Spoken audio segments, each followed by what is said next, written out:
Nous sommes ici à Kpangyan, un arrondissement de la commune de Dassa, situé à plus de 200 km de Cotonou. Ici, nous sommes chez Nafi, une patronne d'atelier de coiffure. Visiblement très contente, Nafi tient à témoigner les changements intervenus dans son atelier depuis son contact avec les acteurs de mise en œuvre du projet Promotion de la santé et droits sexuels et reproductifs PSDSR. Selon cette dernière, le projet a été d'une contribution majeure dans la prévention des grossesses précoces et non désirées dans son atelier. Merci et bien zoro mi confident ko ko ya ton epo ABMS po e wa dagbe ni mi town e wa ni yen bo wa ni atelier to mi file bi podo sale me po la mena no grandi file ton fi mi ton son jajale o ne na sangbe ton bon aranda iton bo ko na fi an we o e klon mi deji e klon mi do ne won do me o e na no e na fagbon e klon mi do azon pour les gens alors par lórí adoni me le o e klon mi dewu ton klon e ka na mi boye on ye zewa atelier te me o mo lo fogun bi o me mi ta le no mo ko da yi plakla e o e so imo a de nse do pe me gbon me de lo koton ni se kle meton le bon ka la je kun do me bi oji papa mi lo fia bono ya odo e ganji e bi o se alo pe de radio mi no ti ganji mo papa me ka mo ro dagbede wa to me a won se ara be kwa be spo edo alo go ka mi we file mi no na so kan no so imo a file mi no kan do eti o e o e so ro mo a mi na se file do pe mi nle amotan no la bi o gletale o fi aso pe de gleta no ayi mo le fo do ko client le tata tele no aso pe ko aso alo pate o no biti akamo dagbede ka wa to me di me ese tuto me de ba din bo planning de alopa bo eno do e yanu yo na ituto ko ri paso to ko na do alopa ede amasin ki gbo enu ede nu bo no so da ba ede nu bo no se do kole ede nu bo ko je bo eno se alopa nu mo ko ton le de e fi ma ti kla de je we o kon to me na gbon fo nu bo kire sunu no me to na di o no me na ko no do ko ne le po nous avons son asso étant les mon level de repos client qui est de à charge tout étant jeudi. Au Bénin, le taux de fécondité 86,1% est élevé chez les adolescents et jeunes dans un contexte où un décès maternel sur 5 survient chez une adolescente de moins de 18 ans selon l'enquête de démographie et de santé. Au niveau de la prévention des IST et VIH-Sida, le tableau n'est pas plus reluisant. Selon l'enquête GRAP, à indicateur multiple de 2014, 1,2% des femmes sont infectées contre 0,4% chez les hommes, chez les adolescents et jeunes. En 2019, le ministère en charge de l'enseignement secondaire a enregistré 9 818 cas de grossesse précoce dans les établissements scolaires publics et privés. Pour accompagner le gouvernement dans son effort à apporter des solutions à ces problèmes, l'ABMS a obtenu l'appui financier de l'ambassade du Royaume des Pays-Bas à travers le projet PSDSR mis en œuvre par un consortium d'ONG. Brièvement, le projet PSDSR, comme le nom l'indique, c'est le projet de promotion de la santé des droits sexuels des jeunes et des adolescents particulièrement, qui est financé par l'ambassade du Royaume des Pays-Bas et exécuté par un consortium de 3 ONG, à savoir ABMS, BPF et CARE International Bénin Togo. Et c'est un projet qui a été exécuté depuis 2018 par ce consortium. C'est un projet qui avait 3 objectifs principaux. Donc le premier objectif, c'était d'assurer que les jeunes filles et garçons, ainsi que les femmes et hommes dans les zones d'intervention, jouissent de leurs droits à la santé reproductive. Le deuxième objectif, c'était que les jeunes filles et garçons, dans les zones d'intervention du projet, jouissent de leurs droits sexuels. Le troisième objectif, c'était d'assurer un mécanisme de coordination multisectorielle et qui vraiment a été le garant de la réussite de ce projet. Au niveau communautaire, le projet a spécifiquement ciblé les adolescents et jeunes non scolarisés les familles, les hommes et les femmes en âge de procréer. Nous pouvons citer 3 composantes des activités communautaires dans le cadre du PSDSR. Par rapport au premier volet qui adresse les adolescents et jeunes, l'objectif principal, c'est de renforcer vraiment les capacités de ces jeunes et adolescents à faire des choix libres et éclairés en ce qui concerne leur vie sexuelle. En ce qui concerne le deuxième volet, le volet famille, renforcer les capacités des parents à pouvoir échanger facilement avec leurs enfants, surtout leurs enfants adolescents et jeunes. En ce qui concerne le troisième volet, la promotion des services de santé et autres, c'est d'améliorer la fréquentation des services de santé de façon générale, surtout pour les questions de planification familiale. Pour atteindre ces objectifs au niveau communautaire, le projet a expérimenté avec succès le dialogue en famille, l'école de Marie, l'éducation par les pairs, la communication interpersonnelle et les mobilisations communautaires. Avec l'appui des mobilisateurs communautaires et des ONG d'intermédiation sociale, ces interventions ont été mises en œuvre dans 14 communes réparties dans 7 zones sanitaires couvertes par l'ABMS. En ce qui concerne le volet adolescents et jeunes, des clubs ont été mis en place au niveau des centres de formation artisanale. Des clubs d'adolescents et jeunes sont mis en place. Également dans les quartiers, en collaboration avec les chefs de quartier, les chefs de village, des jeunes ont été identifiés, ont été mis en club et ont été formés. Donc, les membres de ces différents clubs ont été formés aussi bien au niveau des centres de formation professionnelle que dans les quartiers. Ces jeunes mènent des activités de communication à l'endroit de leurs amis, dans les centres de formation professionnelle et dans les quartiers. Toujours pour appuyer les interventions auprès des jeunes, nous avons également formé des patrons d'ateliers. Parce que les jeunes, souvent qui sont dans les centres de formation professionnelle, parfois, ils bougent. Et quand ils prennent leur diplôme, ils ne sont plus là. Donc, on s'est dit, quand nous allons former les patrons et les patronnes aussi, les patrons sont toujours là et peuvent vraiment continuer les activités. Quand ils auront de nouveaux apprentis, les renforcer, soutenir l'activité à long terme.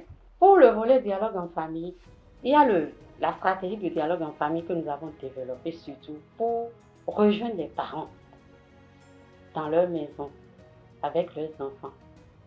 Et dans ce cadre, nous avons associé les relais communautaires qui existent déjà à la mise en œuvre de cette activité pour pouvoir la rendre pérenne. Donc environ 450 relais communautaires ont été formés sur l'éducation à la santé sexuelle et aussi sur la communication interpersonnelle et sur l'approche du dialogue en famille. Et ces relais sont chargés de passer dans les maisons et d'habiliter les parents sur comment on peut échanger avec ses enfants, sur quel thème on peut échanger avec ses enfants en matière de sexualité. Donc, à travers la formation donnée aux relais communautaires, les différents thèmes sont développés. Les thèmes sur lesquels les parents peuvent échanger avec leurs enfants, ces relais partagent ça avec les parents. Et c'est des séances qui se font aussi bien en présence des enfants, si bien que dans les ménages. Si le parent n'a même pas le courage de le faire, l'enfant peut aussi faire le premier pas et vice-versa. En ce qui concerne la promotion des services de santé, surtout des services de planification familiale, la stratégie développée est de collaborer avec les leaders communautaires et aussi identifier dans les communautés des mobilisateurs communautaires que nous formons sur les avantages de la planification familiale, sur la gestion des rumeurs liées à la planification familiale. Et ces acteurs, toujours en collaboration avec des ONG, travaillent dans les communautés, font les visites à domicile, travaillent également dans les centres de santé, au niveau des marchés, sur les lieux publics, pour échanger avec les hommes et les femmes en âge de procréer, et aussi avec les familles sur les avantages de la planification familiale et la gestion des rumeurs. L'école de Marie, c'est un regroupement d'hommes mariés âgés d'au moins 18 ans et plus, qui sont identifiés par les acteurs communautaires, surtout les partenaires de l'ABMS, que sont les ONG de mise en œuvre, les acteurs des centres de promotion sociale, les zones sanitaires, selon des critères bien définis. Et c'est sur cette base maintenant qu'il y a des activités qui se font en une phase. La première phase consiste à faire des réunions communautaires pour présenter l'approche afin que la communauté puisse adhérer et procéder à une pré-identification des marines modèles selon les critères présentés. Et à la suite de cette pré-identification, une enquête communautaire de validation est faite toujours par les mêmes partenaires de mise en œuvre sur la base d'un certain nombre de documents requis pour effectivement dire que l'homme qui avait été identifié lors de cette réunion communautaire est un mari modèle. Et à la suite de cette vérification communautaire, la liste est définitivement établie et les maris modèles sont formés par des formateurs qui avaient déjà reçu les renforcements de capacité. Et dès qu'ils sont formés maintenant, mènent des activités à l'endroit des hommes. Donc la cible, la principale cible de l'école des maris, ce sont les hommes.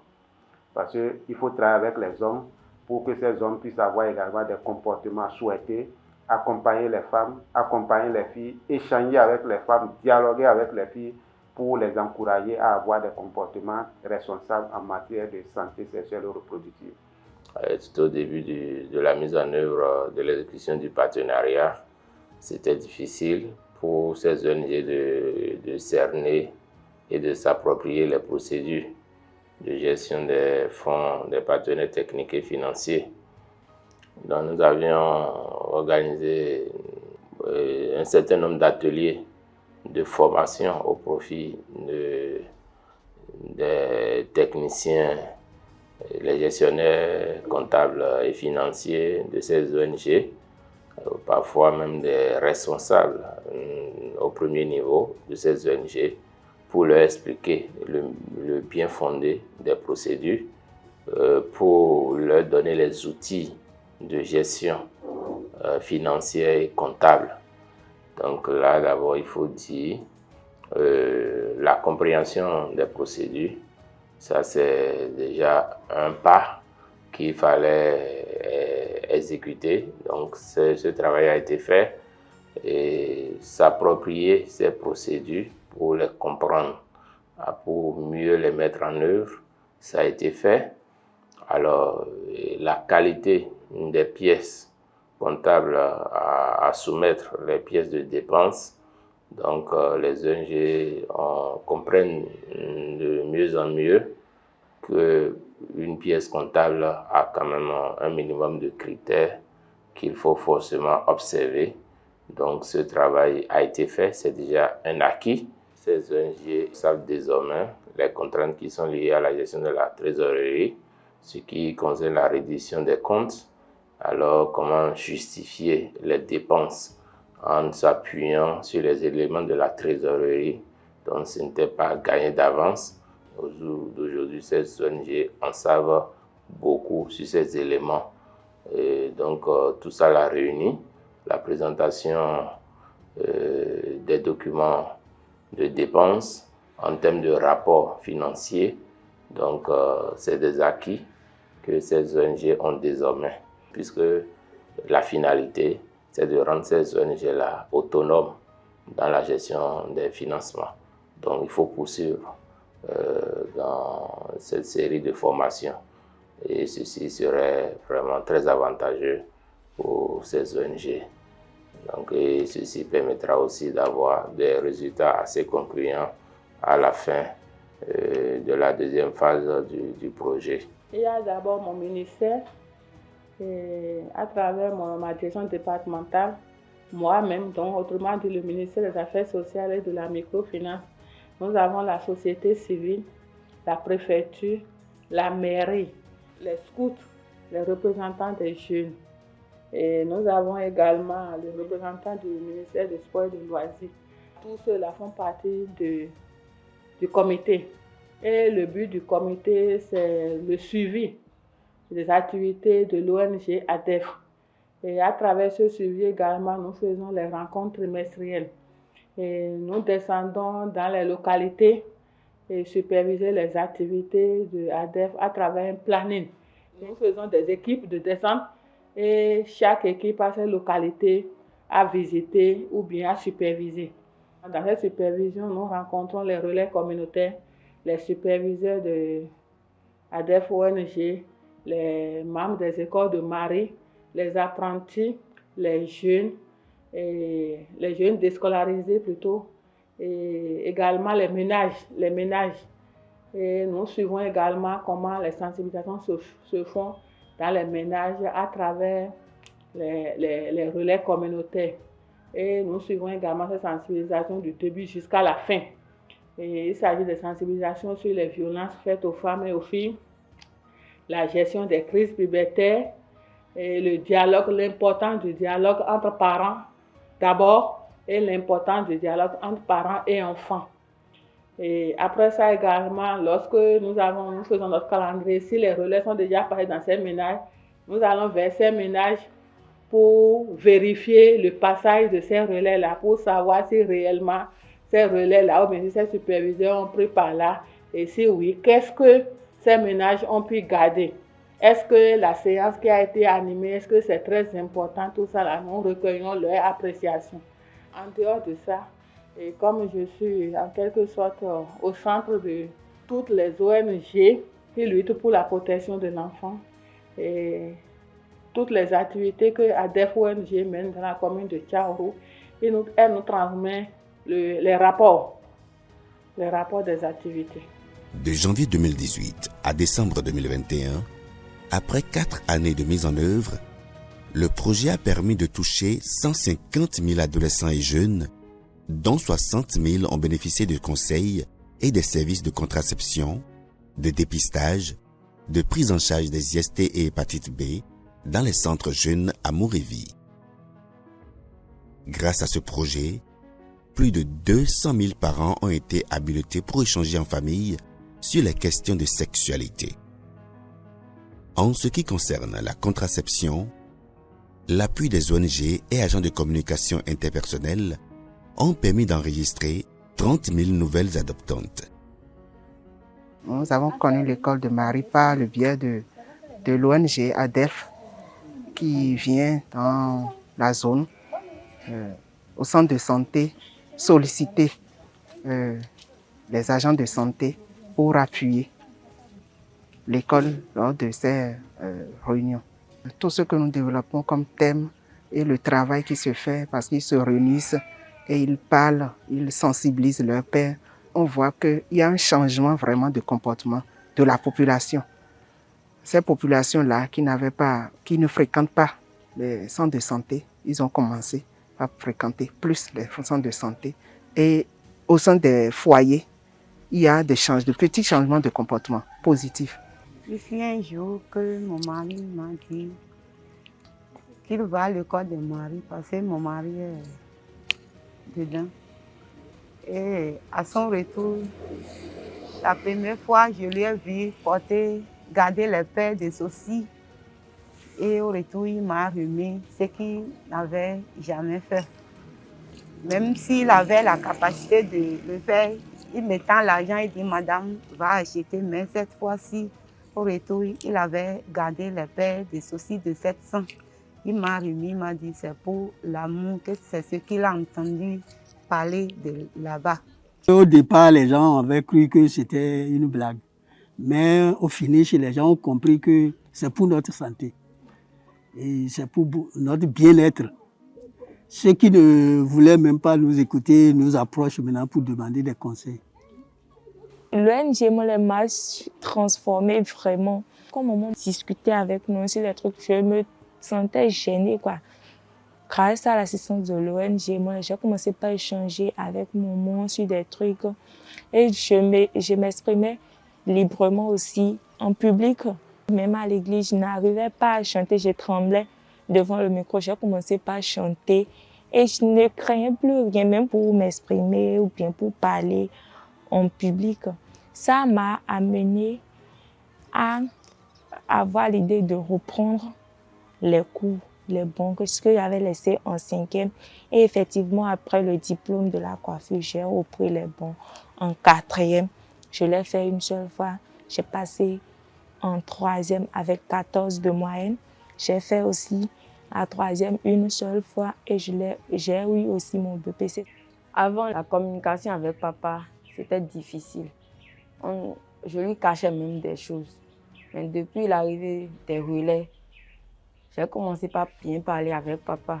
Je lui cache rien. Je lui dis tout. Et en retour, il me donne des conseils. Le thème qui m'a le plus impacté, c'est celui du VIH-Sida et comment s'abstenir en tant que jeune fille. Je suis contente de ce que les relais m'ont fait. Genre, ça m'a beaucoup fait du bien. Ça m'a beaucoup donné une connaissance avancée sur... Moi, je préfère la protection. Et parce que utiliser les méthodes contraceptives, c'est mieux quoi, que d'attraper des maladies bizarres. Après, on pourra en mourir après. Depuis que j'ai commencé par participer au club, aux activités du club, j'ai constaté plusieurs changements. D'abord, moi-même, ça m'a permis d'avoir la maîtrise de soi. Ça m'a permis de pouvoir m'exprimer devant les amis et également dans la famille. Ça m'a permis de pouvoir avoir des discussions avec les parents, avec les frères et sœurs, surtout au sujet de la sexualité. Le club m'a permis, dans un premier temps, de me connaître, si je dis de me connaître, d'avoir la bonne information, d'abord sur ma sexualité et après sur ma santé. Puisque avant, nous avons des idées préconçues, c'est-à-dire les stéréotypes dans les têtes où nous n'avons pas la bonne information. Mais grâce à ce club, je sais comment me gérer, j'ai la bonne information et puis je passe ça à mes amis aussi. Quand je prends le côté familial, avant, les parents n'aiment pas du tout parler de la sexualité avec les enfants. Mais aujourd'hui, à travers la bonne information, je communique avec mes parents, ce qui leur permet de parler librement de la sexualité avec les jeunes frères.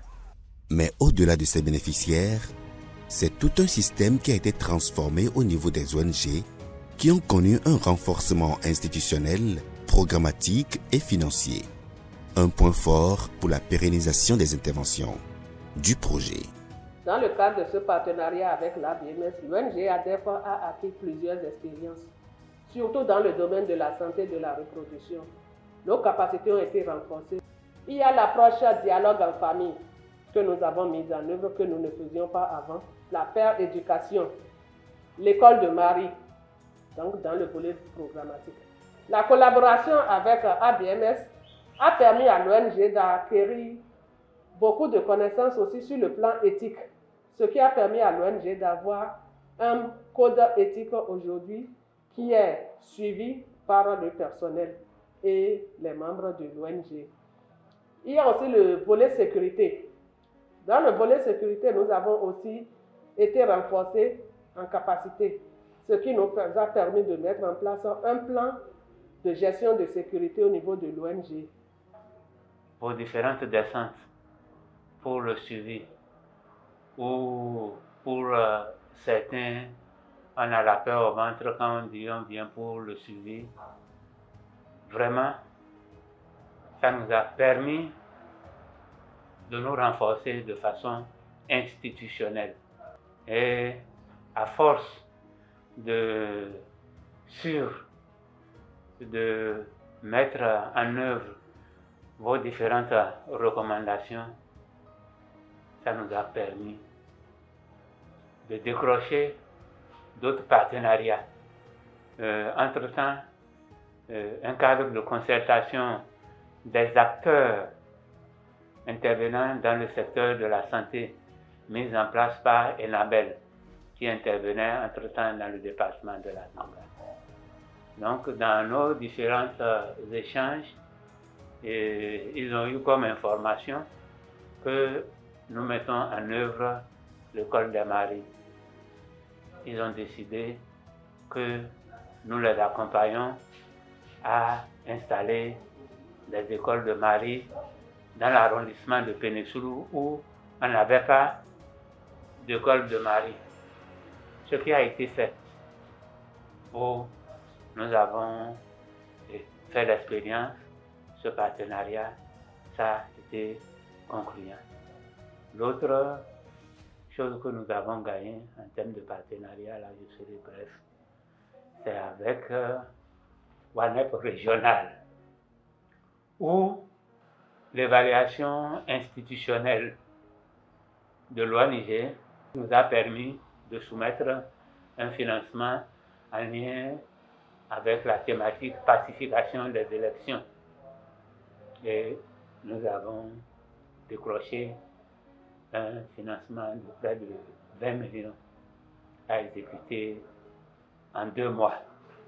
Ce qui a été fait, nous avons tenu, que ce soit au plan financier ou au plan programmatique, par rapport au rapportage, nous avons tenu dans les 2 mois pour ce partenariat, nous avons déposé tous nos documents. Donc voilà, c'est pourquoi je dis, ce partenariat nous a permis vraiment d'être renforcés sur pratiquement tous les plans et surtout institutionnels. Et partout nous passons, quand on nous dit qu'il y a une évaluation qui vient avec un partenaire, nous sommes tranquilles. Ces résultats et changements majeurs témoignent de l'efficacité des interventions et posent en même temps le défi de leur extension à toute la commune, y compris leur appropriation pour exécution par les acteurs communautaires eux-mêmes. Mais en attendant, il faudra retenir que grâce à ce projet, beaucoup de patrons et patronnes d'ateliers ont appris à mieux échanger avec les apprentis, leurs clients et les membres de leur famille. Des parents ont été habilités à mener le dialogue avec leurs enfants sur la sexualité.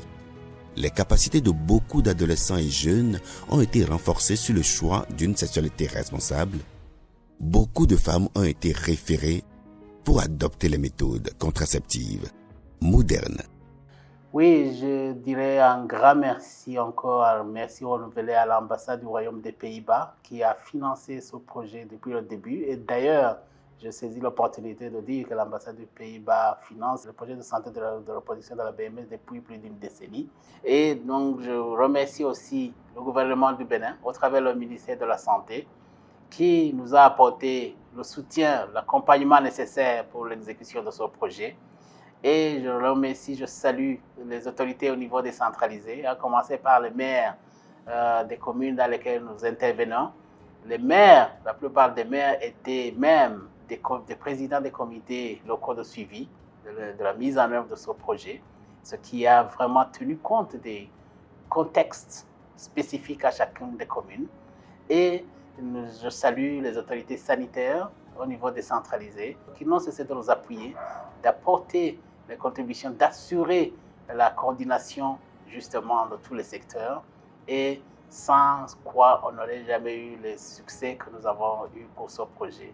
Merci.